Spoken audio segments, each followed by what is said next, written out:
Hello, Emma Rees Crime here, your fellow crime thriller and mystery book lover. Welcome to my YouTube channel.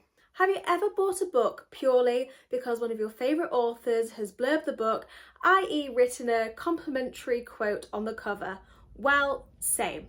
So it got me thinking, just because we love our favourite authors' writing, how much do we like their tasting books too? So I thought I'd do a bit of a vlog where I read some books which have been blurbed by some of my favourite authors and see if our reading tastes align.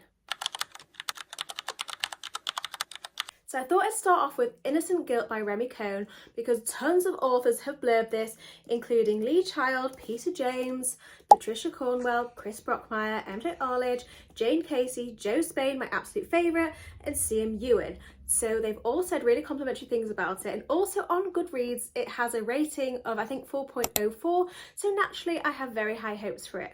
Also, the plot of this sounds amazing. A woman walks into a police station, she is covered in blood and she has a bat with her which is also covered in blood.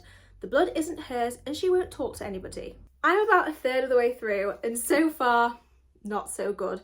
It is my book club pick for book club, which is on Thursday, which is in 2 days, and I am struggling to get through it.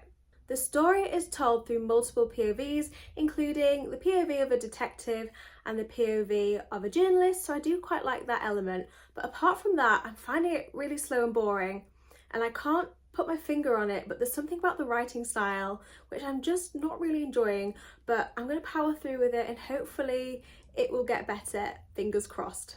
Hello friends, so I finished Innocent Guilt yesterday. I love the sound of the book.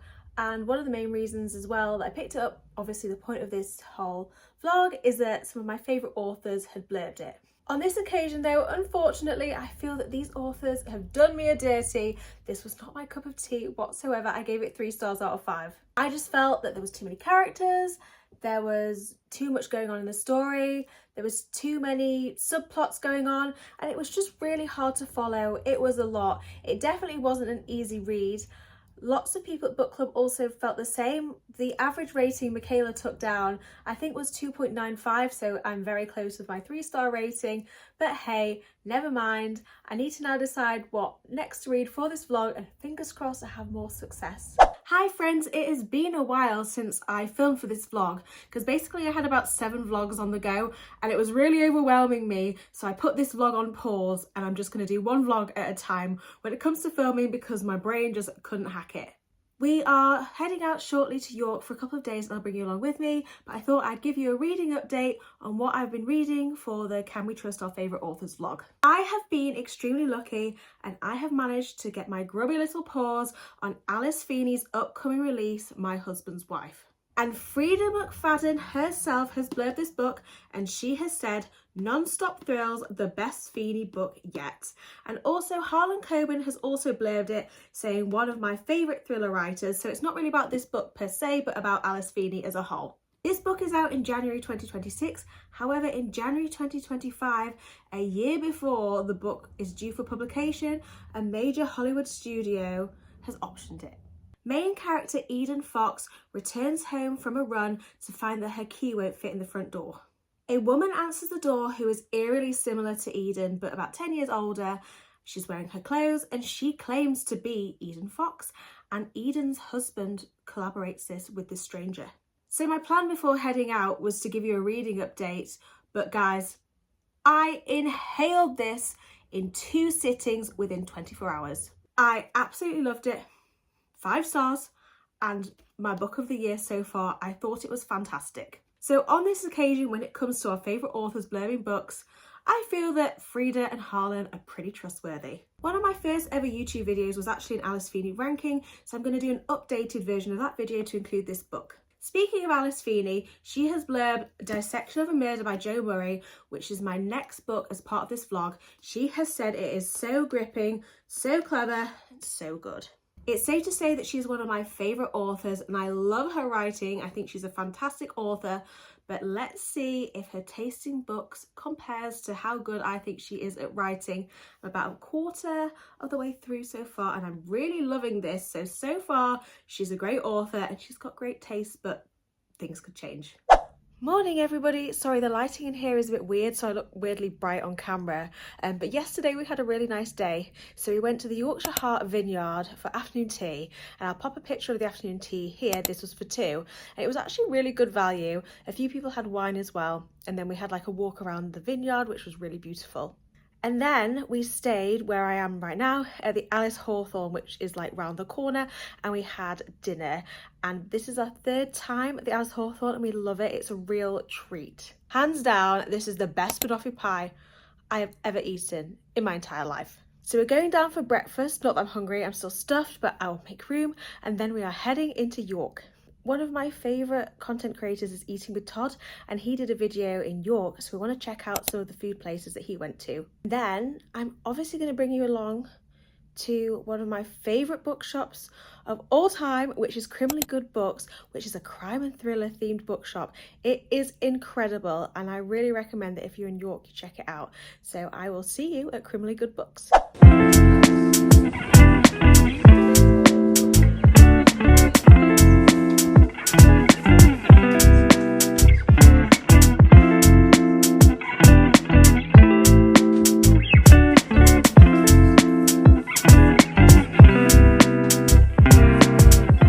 Taken a few clips from inside to show you. It was really busy inside, so I didn't do any filming. I was trying really hard not to get people's faces in, but it was really difficult. But yeah, it's a fantastic bookshop and I really recommend it if you're ever in York. Hello friends, so I've got a little reading update for you, and then this evening it's book club, so if I remember I'm going to bring you along with me. So I forgot to actually tell you the plot of Dissection of a Murder. So basically a man called Jack Millman is arrested and accused of murdering a well-known, high-respected judge who has actually sent him to prison in the past. He instructs Lila Reynolds to represent him, but she is super stressed. First of all, last time she represented Jack in court, she lost. Second of all, this is her first murder case. And thirdly, she is going up against her husband, who is 11 years her senior and much more experienced. When a legal thriller is done well, then it can be spectacular. And for the case of this book, it was absolutely phenomenal. The author herself actually used to be a barrister, and I felt like I learnt loads about the UK legal system. It was so close to being a 5-star read for me. However, I guessed a couple of the twists and I didn't quite like how the book ended, but it was very close and I gave it 4.5 stars out of 5. So on this occasion, not only am I a huge fan of Alice Feeney's writing, but also she has great taste in books. I also recently finished reading Heads Will Roll by Josh Winning because I thought it'd be good as a spooky season read, but originally I wasn't going to include it in this vlog. Willow is an actress and she posts something online which she shouldn't have done, so she gets cancelled and ends up going to Camp Castaway. On the first night, she listens to tales of ghost stories, but obviously she doesn't believe that ghosts are true. That is, of course, until people in the camp start disappearing. So the point of this vlog is, can we trust our favourite author's taste in books? And this book has been blurbed by CJ Tudor. She said that this was a bloody good fun book or something like that. And I am not a fan of CJ Tudor's work. Typically I found The Chalk Man kind of average and I hated The Gathering. But then I thought, what the hell, let's just include it. So for Heads Will Roll, it was literally making my eyes roll. I thought it was a bit silly, but it was an easy read. So not only am I not a fan of CJ Tudor's writing, but also I don't trust her taste in books. I have then started Beiieve by S.M. Govett. This has been blurred by Jo Callaghan, who wrote the Cat and Lock series, and the 2 books I've read of that series so far I've really enjoyed, and she has said it's a must read. I like to go into books blind, but when I got to about the 20% mark, I didn't really get the point of the book, so I did have a look as to what the book is actually about. 10 years ago, Natalie was sexually assaulted at work, and she is still traumatised. As a result of her trauma, she is prone to blacking out and losing large chunks of time. And to make matters worse, her husband gets accused of assaulting a girl at work. It was a bit slow to start off with, but once you hit around the 25% mark, it does start to pick up. I'm not finished yet, so I'll give you a reading update once I've finished it. Hello my friends, so I didn't end up getting any book club footage. Shock, just because it was so dark and the lighting was a bit rubbish. I've obviously got a reading update for you. I have a little bit of book mail to show you, and over the weekend my mum and dad were here and we built baby boy his first bookshelf, so I'm going to show you that first. So here is his little bookshelf. Obviously there's a bit more space for more books.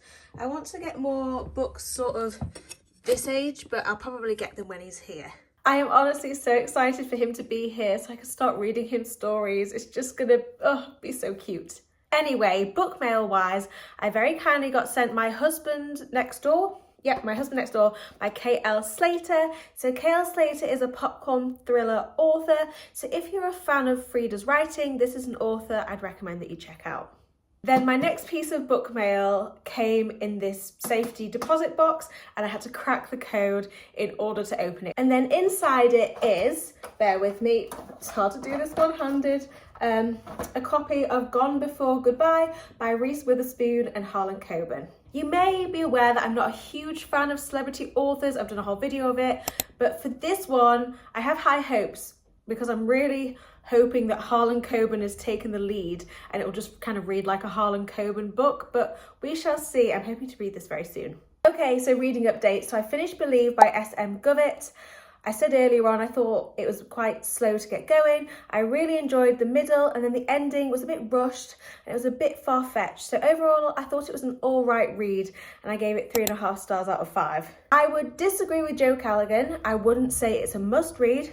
However, it wasn't terrible, so I don't feel like she's done me the dirty when it comes to this book.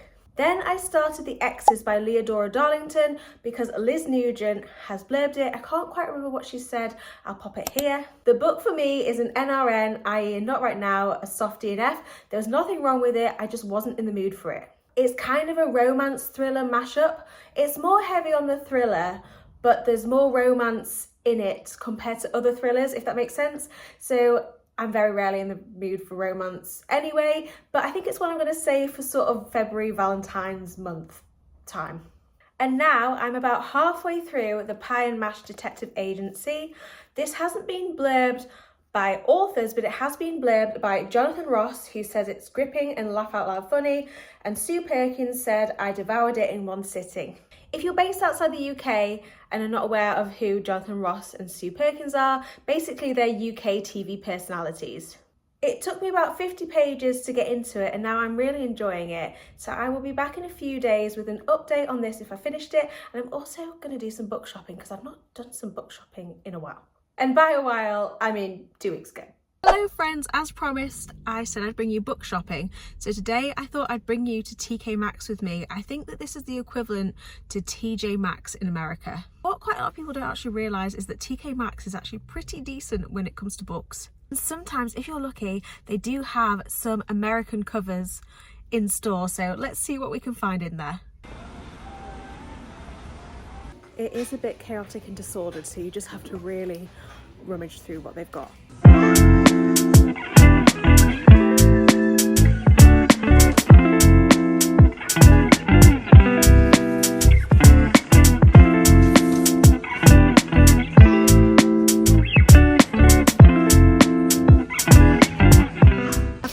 Empty-handed. There was nothing in particular that was really catching my eye, but it's always nice to have a look just in case. I am heading home now and I'll give you a reading update. I have returned home. So The Pie and Mash Detective Agency, I really enjoyed it. It was so wholesome, the characters were really likeable, it was grippy, it was well written, it's been set up nicely for book 2 as well, and I gave it 4 stars out of 5. I agree with Sue Perkins, it was very difficult to put down. Would I say it was laugh out loud funny, as Jonathan Ross said? No, but there were times where I was like, but I think that's just down to personal sense of humour. Obviously, I know that Sue Perkins and Jonathan Ross aren't authors, but on this occasion, we can trust these celebrities' taste in books. Overall, based on the books which I've read, can we trust authors with their taste in books? And do you know what? It's been a real mixed bag. It's so hard to say, but I'm probably going to go with a no. I probably would have been better, rather than focusing on a load of authors, focusing on one author and reading a load of books that they've blurbed to see if consistently I found I enjoyed the books that they blurbed. But hey, maybe I'll do that some other time. If you've enjoyed this vlog style video, then I will link up here another vlog style video of This Video Ends When I Find a 5-Star Read. I will also link my October reading wrap up here just in case you've not had a chance to check it out. Thank you ever so much for taking your time to watch this video. If you're able to hit that subscribe button, it would mean so much to me. As always, let me know what you think in the comments. Thank you. Bye.